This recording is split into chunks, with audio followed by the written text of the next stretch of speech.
finalmente chegamos à nossa terceira e última aula. Essa aula será uma introdução à filosofia política.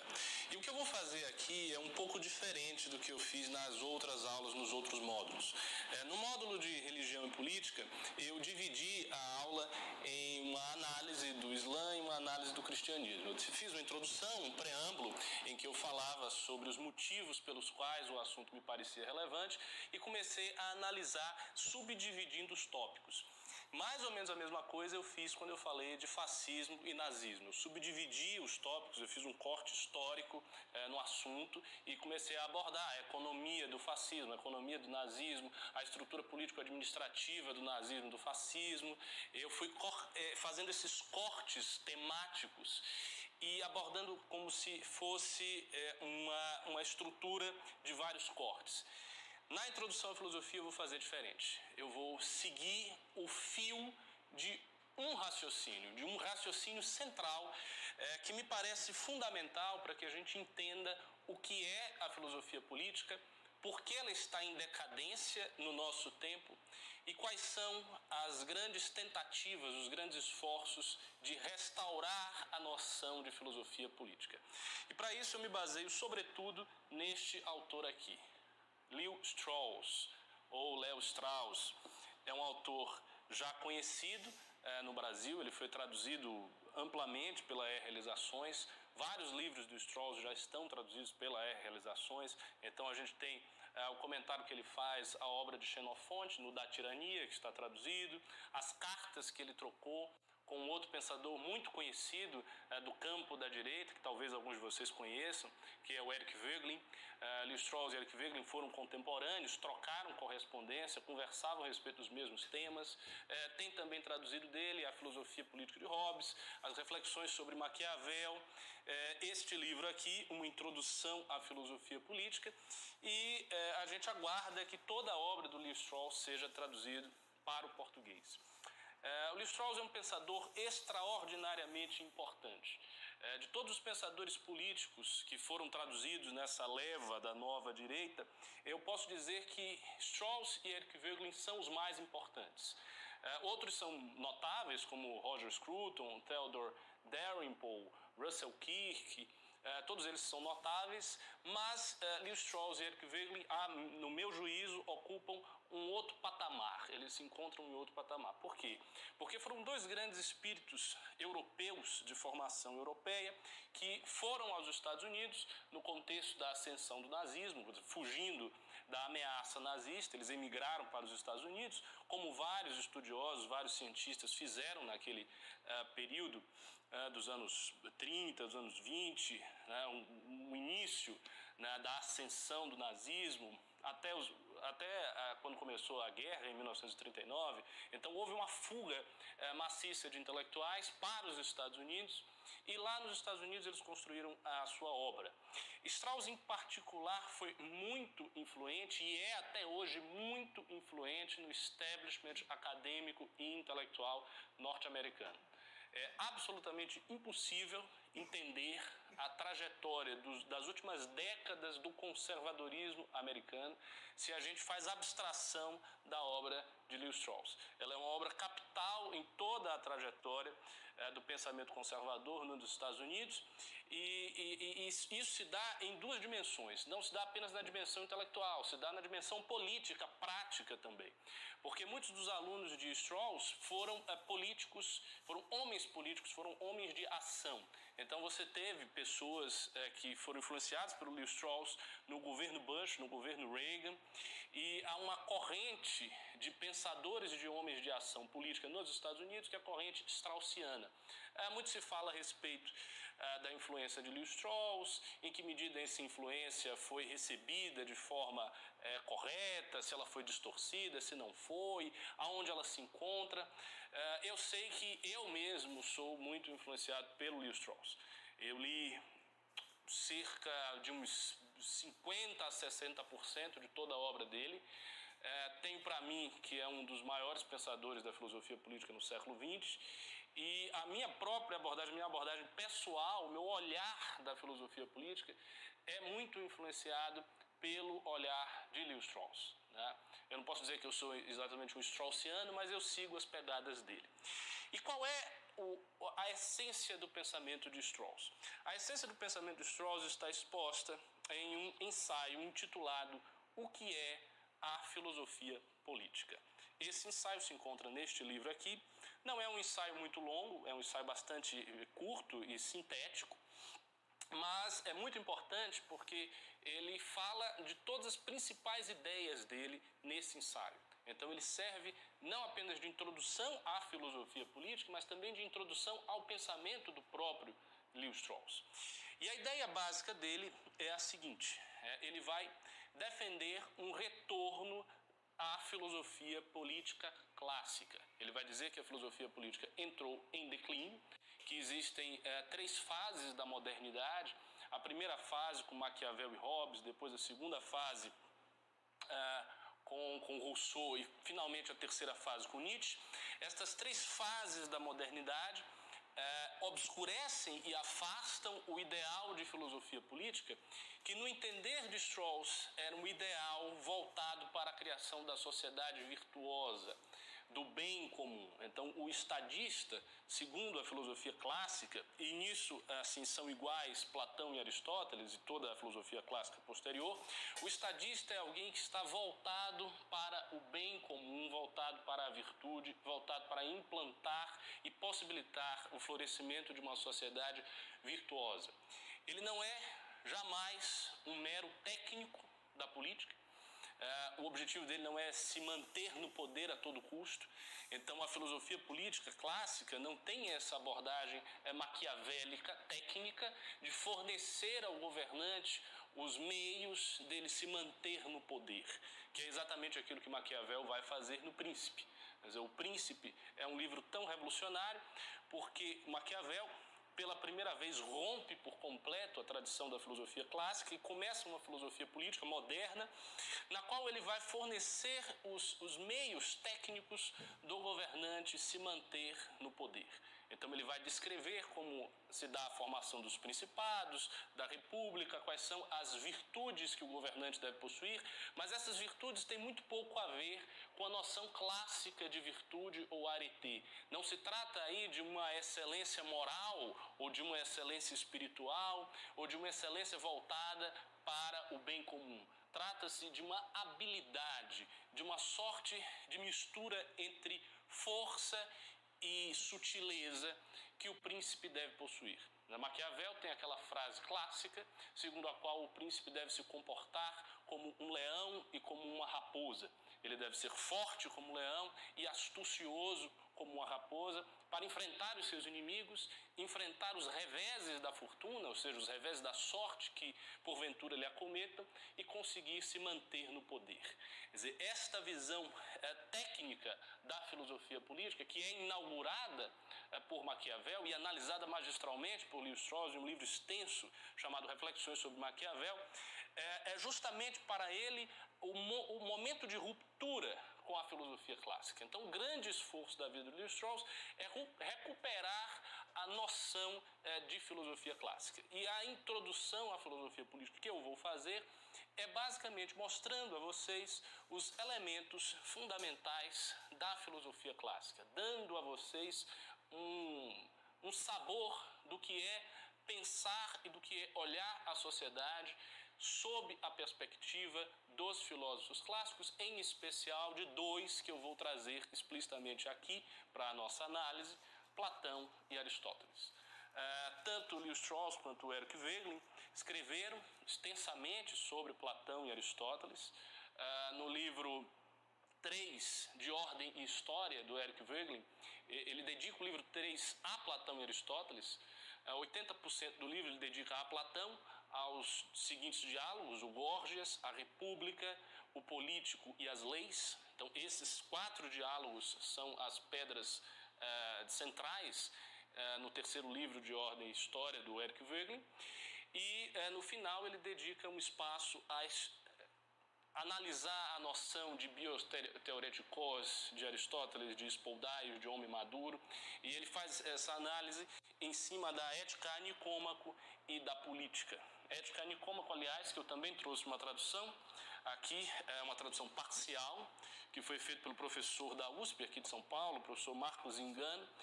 O Marcos Engano é um especialista em Aristóteles e está fazendo uma tradução da Ética Nicômaco, que é a primeira grande tradução, a primeira tradução abalizada que nós temos no Brasil.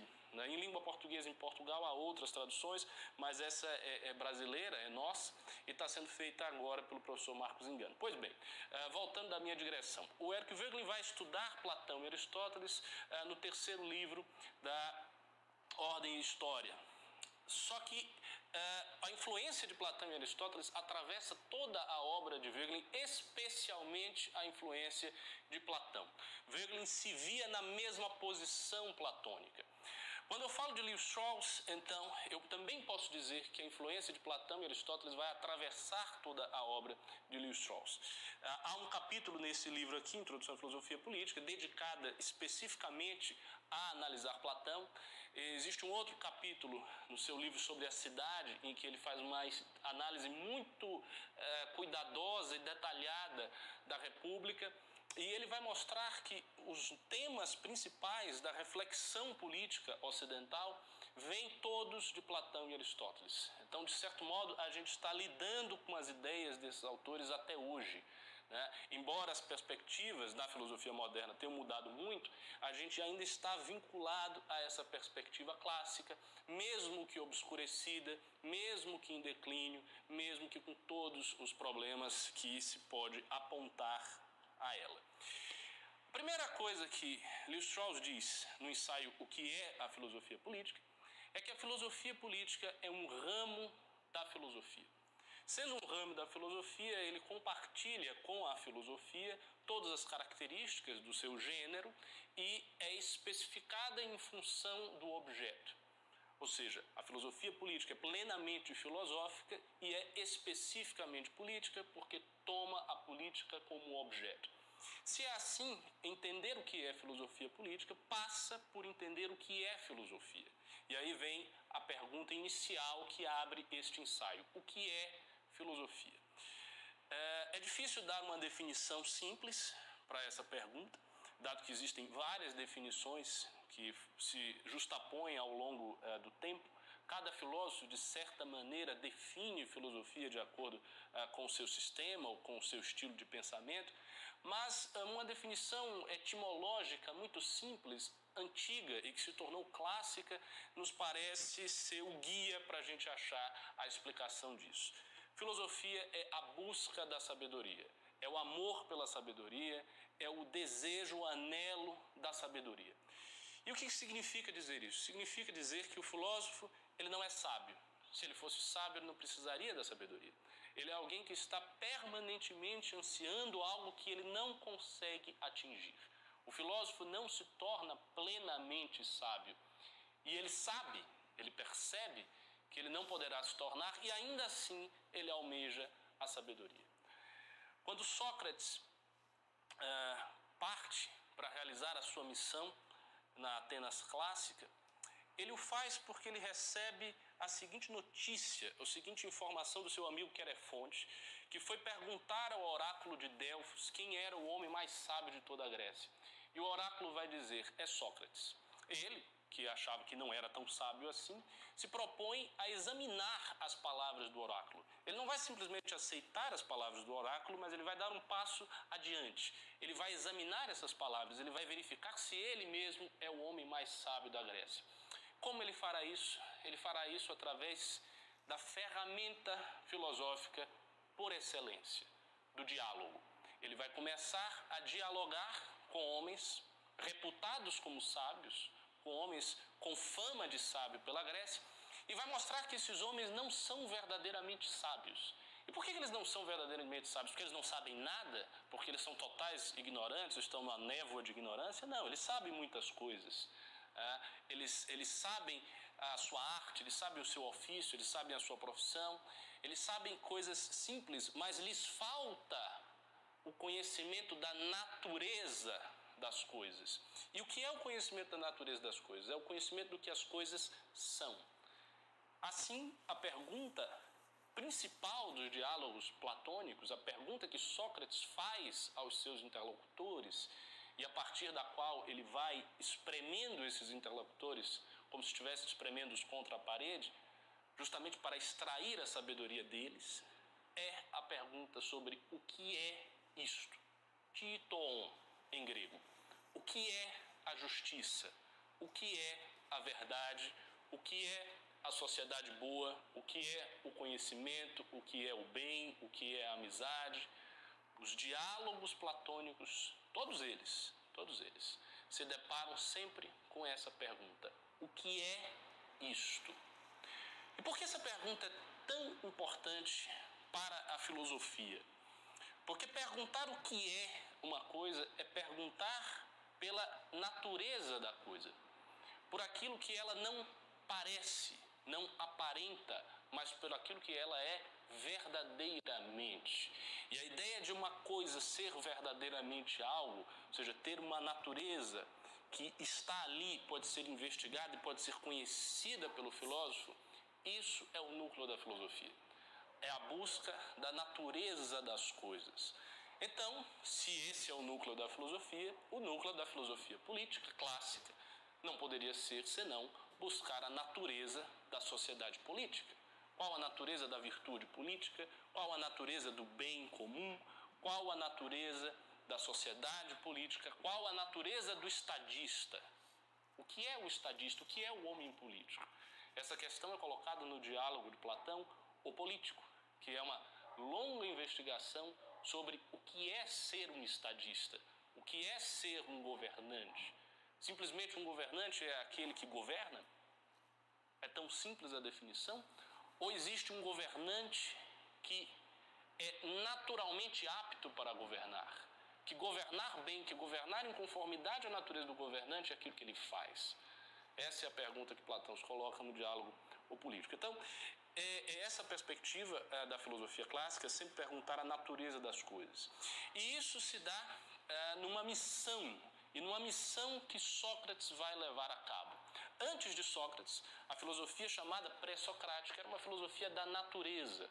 Então, os sábios gregos anteriores a Sócrates, Heráclito, Parmênides, Anaxágoras, Anaxímenes, Anaximandro, Tales, todos esses sábios buscavam identificar a arqué, a origem das coisas. Origem concebida há um tempo como princípio causal de todas as coisas e como telos, ou seja, como finalidade a qual as coisas tendiam. Então essa era a ideia de arqué. E eles dirigiam a sua reflexão para pensar a natureza. Com Sócrates vai haver um turning point aí, vai haver uma mudança de orientação. Ao invés dele estudar a natureza, ele vai pensar, ele vai refletir sobre a alma humana e sobre os assuntos do homem. E ele vai partir nessa missão de dialogar com os afamados de Atenas, justamente para mostrar que eles não são sábios. E ele chegará à conclusão de que ele é o mais sábio, não porque ele possui uma sabedoria positiva, mas porque ele sabe que não sabe, ele tem a consciência da sua ignorância, e ele vai dizer que a sabedoria é algo que somente tem o Deus. Ou seja, o oráculo de Delfos é sábio, verdadeiramente. E qual é a sua missão? A sua missão será exortar os homens a conhecer os assuntos humanos, a conhecer a virtude, a conhecer o bem, a conhecer a moral, a conhecer a sociedade política e exortá-los à prática da virtude. Então é isso que Sócrates vai fazer ao longo de toda a sua vida. Ele se encontrará com diversos discípulos, muitos jovens de Atenas vão ficar encantados com aquele homem simples que dialogava com todas as pessoas com uma extraordinária atenção. Ele sempre estava preso ao objeto, preso ao assunto, e a conversa dele tinha muita vivacidade, tinha muita profundidade. As pessoas vão ficar encantadas com aquilo ali. E um destes alunos, um desses jovens que se torna discípulo de Sócrates é justamente Platão. Platão, nascido de família aristocrática, de família nobre, vai se encantar pela dialética socrática e começará a seguir Sócrates. Só que Platão, ao contrário de muitos outros discípulos, é um homem extremamente talentoso por si. Então ele fará de Sócrates o personagem principal dos seus diálogos. Platão, que escreverá mais de 40 diálogos, fará de Sócrates personagem de quase todos esses diálogos. Então Sócrates sempre aparece nos diálogos platônicos interrogando as pessoas a respeito de alguma questão definicional. O que é amizade, o que é o bem, o que é a virtude, o que é a sociedade política. Lévi-Strauss, na tentativa de recuperar a filosofia clássica, vai mostrar por que esse modelo de pensamento, por que esse modelo de reflexão entra em declínio, quais são as causas do seu declínio e como nós podemos recuperá-lo. E esse será o tema para a próxima aula.